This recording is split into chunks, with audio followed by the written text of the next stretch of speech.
नेता म्यूजिक आपका हार्दिक स्वागत करता है। ए भाटो ओके खत्म रोल। सुना मोर रोल खत्म होता नहीं हैगा ऐसे तो ना खत्म करे बारी। अरे तोर भाटो का कथे जानथस का कहते राम भुवन भैया बोल दो का सही बा एखर एक भाटो का कथे भैया बोल दो सही बा एक जोरदार ताली हो जाए। जानथस का कथे दारू पियैया दारू के संग मुर्गा चिकना चाहिए रे।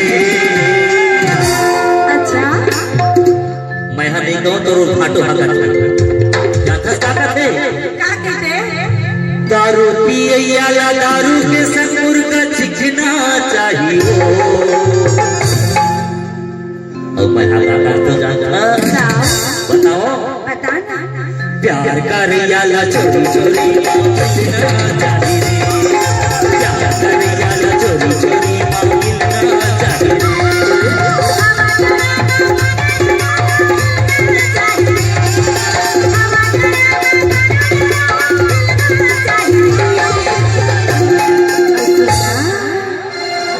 बताओ मैं क्या रही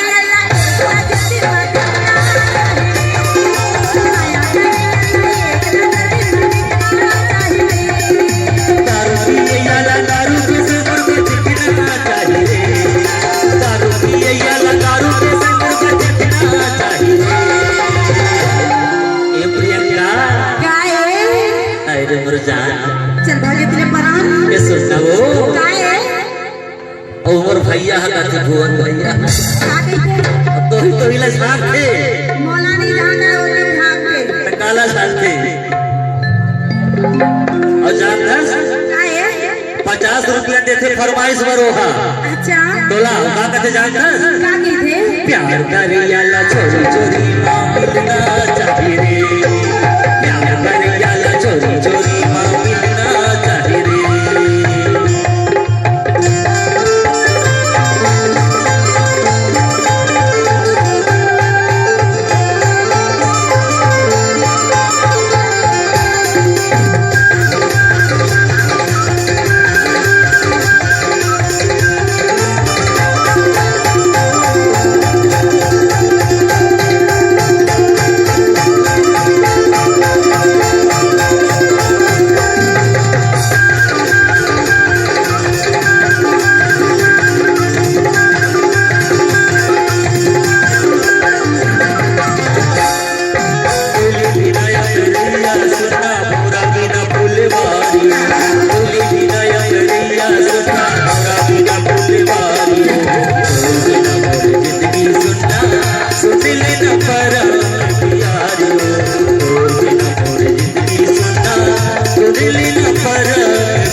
प्यार करियाला चोरी चोरी मांगना चाहिए रे। प्यार करियाला चोरी चोरी मांगना चाहिए रे।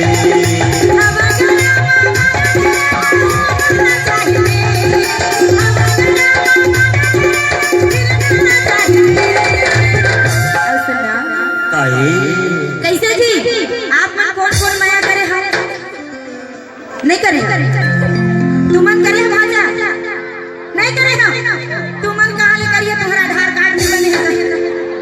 अब यदि पाछू मन बैठे बैठे और खड़े खड़े नौजवान मन कनो टूरी माया करे हो माया नहीं समझना कोनो टूरी ने मोहब्बत करे हो सही मोला पता है बाबू तुमन एमपी के टूरा भारी धोखेबाज हो माया तो कभी नहीं करे हो। अब तुमन ये बताओ तुमन करी हो अपन बीमा करी हो मां कसम में नाम बढ़ले का कथी हाओ करी हो।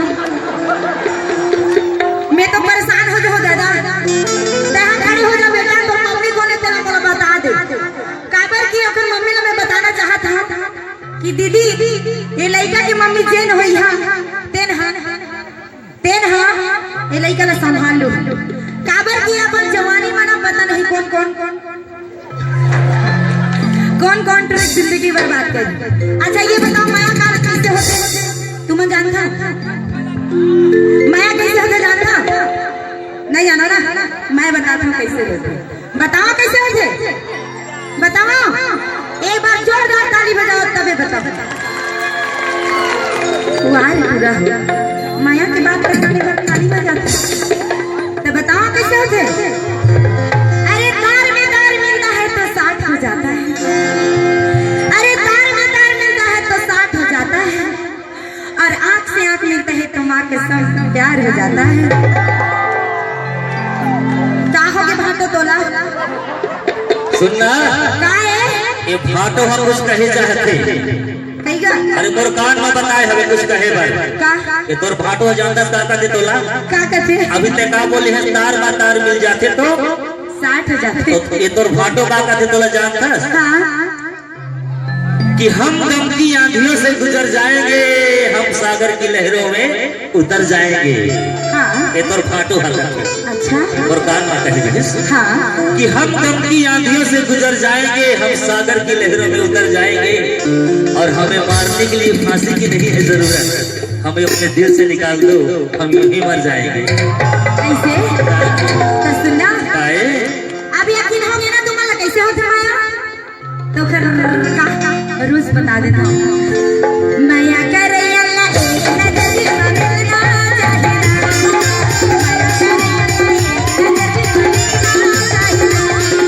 दारू पिए या दारू के से मुर्गा चिकना चाहिए, दारू पिए या दारू के से मुर्गा चिकना चाहिए।